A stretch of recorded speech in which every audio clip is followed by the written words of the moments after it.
Look at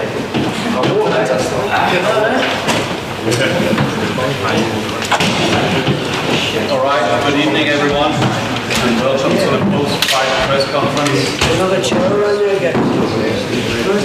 I'm here with Kalle Sauerland, Chief Boxing Officer, World Boxing Super Series, Shane McWigan, Barry McWigan, Josh Taylor. Let's start with you, Josh. You had a vision before this tournament started. You saw yourself winning it, you saw yourself with the trophy. How does it feel to see the proof come through? Do you know what? It's pretty hard to put in words at the minute. It's no sunk in. I mean, I've just been through a hell of a fight, a war there, you know. So it's what I've achieved there is it's no sunk in. I mean, I've visualised this for so long. Ever since my name got put forward for this tournament, I've just visualised winning it and lifting this trophy and all these belts so many times over my head. So it's just a huge relief off my own shoulders, and it's hard to put into words at the minute. It's just I feel like I'm just on cloud nine. I'm on cloud nine. You call it a war. You talk us through it. How tough was this war? Pretty easy, walk in the park, thank you, go another 12 rounds. Where's the second out referee? I'm ready to go 12 rounds again. No, that was a great fight, you know. It's the face is always a hard fight, but at times I think it was more, I got caught with the head a few times with the eye. It was more head clashes, so it made it harder because from about halfway from about round 8, round 9, I could hardly see out this eye because of swelling, so I started getting caught with like left hands and stuff because I couldn't see anything coming. It was just completely shut up, so it was hard to see anything coming from the side. So the last 2 rounds I was just sort of fighting on instinct and with one eye really. So yeah, all tactics went out the window for the last 2.5 rounds, and I just used my heart and determination. And Regis said in the ring, you were the right winner. Were you surprised to hear those words? No, I thought I won the fight. You know, I thought it was close. Don't get us wrong, it was definitely close, but I thought I won the fight. I thought I just edged it by a couple of rounds. I thought I was ahead halfway through, and then I sort of kind of took my foot off the gas and started trying to march him down and neglected my boxing a little bit for a couple of rounds, and he nicked a couple of the middle rounds. But I knew I was getting on top of him. I was finishing the rounds very strong, so I knew I had won it. I knew I'd won it. But there's always that question at the end of the fight. You never know what the judges is going to say. So I was a bit nervous because I wanted it so much. And was Regis as tough as expected, or how do you see his performance? Yes, definitely. He is definitely a worthy champion. He was very good. He was hard to nail clean. He had very good head movement and timing, and a good chin as well. Because I hit him a couple of times, and you know he never moved. So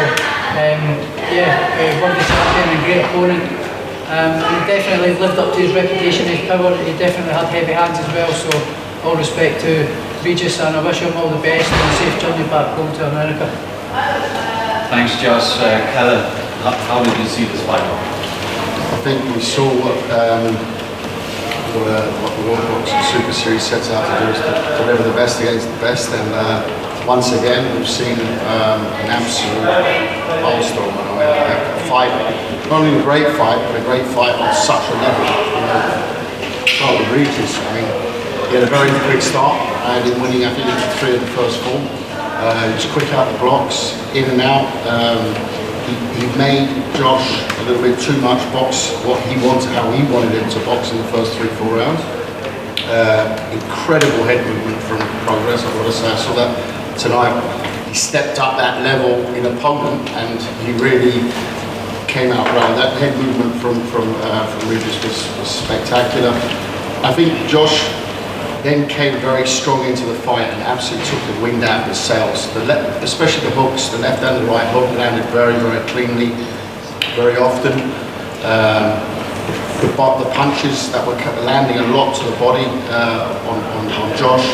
In the first few rounds they stopped and the wind seemed to go until you know, it's one of those moments when the eye went, it was definitely some sort of it was rubbing of the heads. It was nothing intentional, and that moment he saw his opportunity to come on strong, and credit to Regis Prograis, he really gave it everything through the kitchen sink at him in the last couple of rounds. But I had it Josh up by 2 rounds. Although it's always difficult to score, as they say.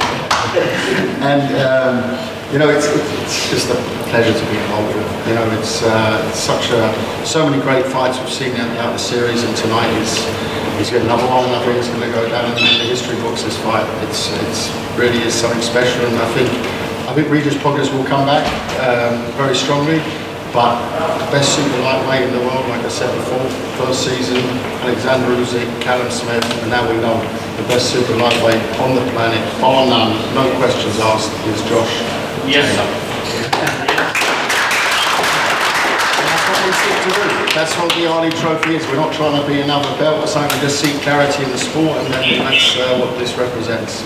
So, in a week when there's been a few interesting additions to world boxing in terms of merits and championships, we try to bring a little bit of clarity back into the sport. Shane, you were in the final last year with George Groves. This time you got your fighter's hands on the trophy. How does that feel? Oh, amazing, amazing. This camp hasn't been the easiest camp. You know, Josh has lost his father-in-law, my sister passed away as well. The 2 of us brought us, in really tough times, brought us together, you know, and in those rounds, they were tough rounds, we dug in and we proved he's the best fighter in the world, you know. And as Kala said, this is the Muhammad Ali Trophy. He was renowned for his fights with Joe Frazier, George Foreman, and I think that really lived up to an unbelievable fight. When Josh started getting momentum, Regis came back, and Regis got momentum, Josh turned it around, and it was just back and forth. I had Josh winning by 2 rounds, but what a fight, and unbelievable to get our hands on the trophy. You know, he's been with me since he was an amateur. Terry McCormack done a fantastic job as an amateur, did everything, and then he's come down to London, and he's just his 16th fight. He's a unified world champion. He's got the Muhammad Ali Trophy. He's the best fighter in the world. Yeah, very. Just to reiterate what Shane said, I mean, all this time Josh Taylor, I knew he was special. We moved very aggressively with him because we knew what he was capable of. When Kala and Nissa came along with the World Boxing Super Series, we were #1 for Jose Ramirez, but we gave that up to go and box in this tournament, and that was the right decision. 16 professional fights, so he's in this sensational thing, and he's getting better. He had to fight this time. What he done was he took the fight to Prograis. He made him, he fought his type of fight, and he still came out on top. His eye was bruised and so bad he couldn't see for 3 rounds. And he showed the sort of tenacity and courage that only the greatest fighters show. So he was exceptional. We were very grateful to Kala and WBSS to give us this opportunity, a tremendous opportunity for Josh. And you know, it's onwards and upwards. And Shane I'm so proud of this young man. He's had a lot to deal with my daughter, and we've all had a very sad year. Josh, Danielle is at the back there. We're all had a very upsetting year from a personal point of view, but he showed grit and determination, and he's exceptional talent. I believe he'll go on and do greater things. I hope we can get Ramirez, because I think he beats him too. Thanks, Barry. Let's take a few questions. Josh, how does it feel to be Scotland's first Ring Magazine junior welterweight champion? Do you know what? I just don't know. Looking at this, it doesn't feel real yet. It definitely hasn't sunk in. I visualised it I've visualised it for so long, and it hasn't quite sunk in yet. It'll be for another couple of days when I sit back and relax, and I sit back in the house with my girlfriend, and this will be the first furniture we have in the new house as well. So we'll sit and look at these with no couch, no bed, no TV, and all these belts. So that's when I was thinking, and I'm true. I'm over the moon. I mean, it's hard to put into words at the minute. So I think in a couple of days it will start sinking in, and it's just unbelievable that I've done this. I'm so proud of the fact that everybody's come down here to, not just Scottish fans, but everybody, the travelling support, have come from all over the country to support me and come out in numbers, and all the messages on social media and everything. It's just been overwhelming, and people from all over the country wishing me luck, and messages from former opponents. Victor Postel even messaged me yesterday as well, so thanks to him as well. So everybody's just been messaging me, and it's just been overwhelming. So I just want to say thank you to everybody, and hopefully this journey just continues longer and keeps going. You've got a geographical connection, obviously, to Ken Buchanan, the first Scotsman to unify a world title since 1971.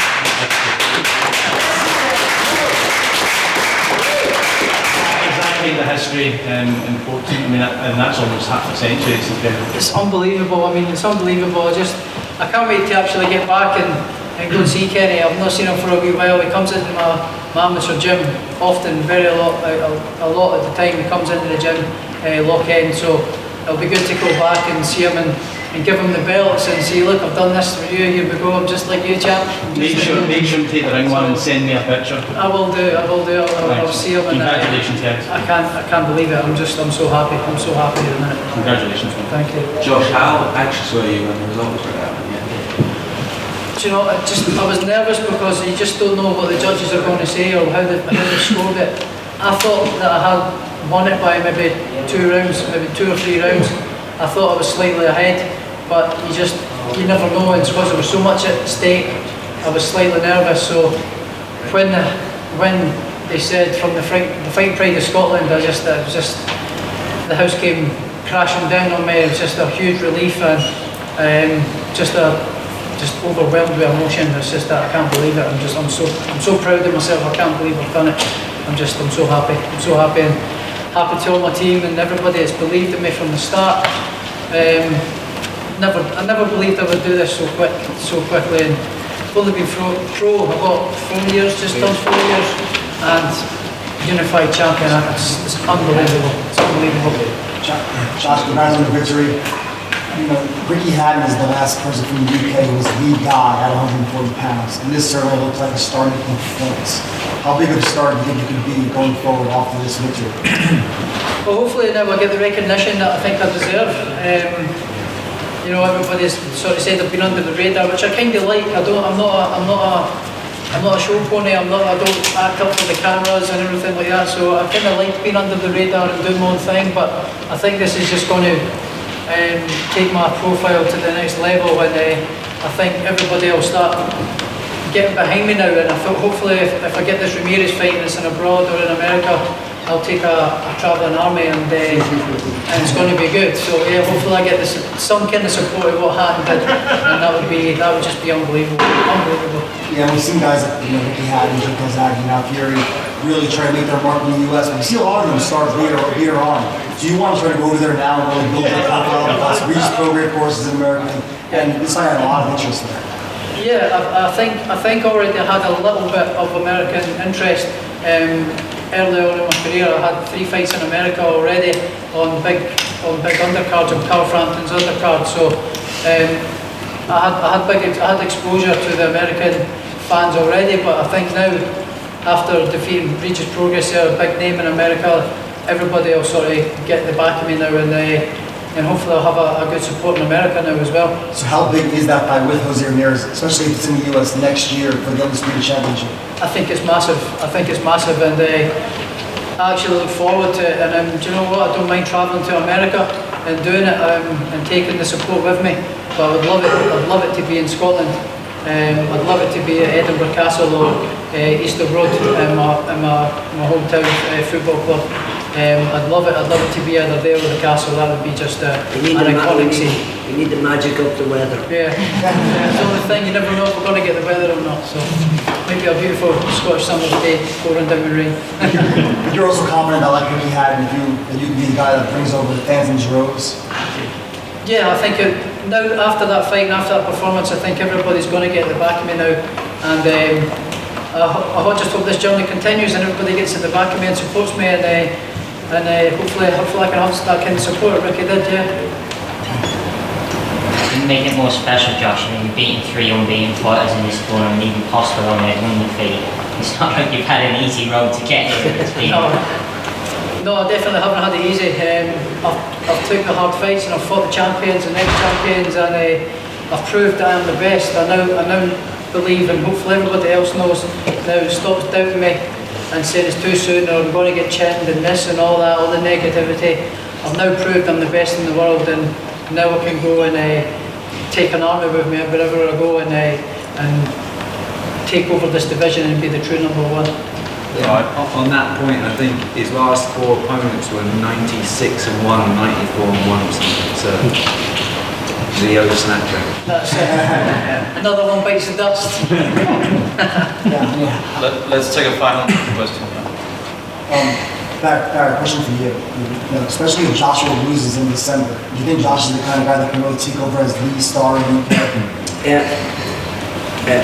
I think Taylor and Callum Smith in this WBA, and I want to thank Kelly and all of the guys involved in this. They put on a magnificent show. They paid the guys exceptionally well. They gave them a major opportunity. They cut out all the crap that we've seen for so many years with guys hiding behind their titles. Straight in, one hard fight after the other. He's done a magnificent job, and I really think that he can take it on from here, and we can go to America and we can fight Ramirez in America. We can fight him over here. Probably have to wait until the summer. He wants to fight in the castle, but I don't want to hang around with him. I think we matched him hard the whole way through his career because he was capable of doing what we see in the gym is extraordinary. I told all these Scottish journalists who've travelled with us, Tom and the boys, they've all been following and this kid here, not such a kid, but anyway, it's great. It's just great to get here and to get the recognition, and I believe 100% that he can bring a big crowd with him if he go to America. Josh, same for you. Come on, especially if Joshua does lose, he'd be the guy that takes the mantle. He's just the #1 star. Honestly, I really don't. I really don't care for being the big superstar, the #1. I really don't. I really hope Joshua does do it and do it for the British fighters and keep the sport alive. He's the face of the sport, so I really hope he does do it. And I'm just interested in being the best that I can be and be the champion, be the #1 in this division, win all the belts and be the true champion. So I'm not really interested in being a superstar. I've said it all along. I just want to be the best that I can be. I know it comes with the job and obviously the recognition comes with it, but I don't go out and seek to be a superstar. It comes with it. The fame obviously is going to come, but I'm not fussed for it. I'm really not fussed for it. So I really hope Joshua does do it and keeps the British fans and the British boxing alive and booming. So yeah, I hope he does it. You've also got 100%. And I don't know how they put these pound-for-pound lists together. Sometimes I think they're drinking tequila, but if he's not pound for pound now, then I don't know what is. So, you know, he's the only Brit at the moment who should be pound for pound.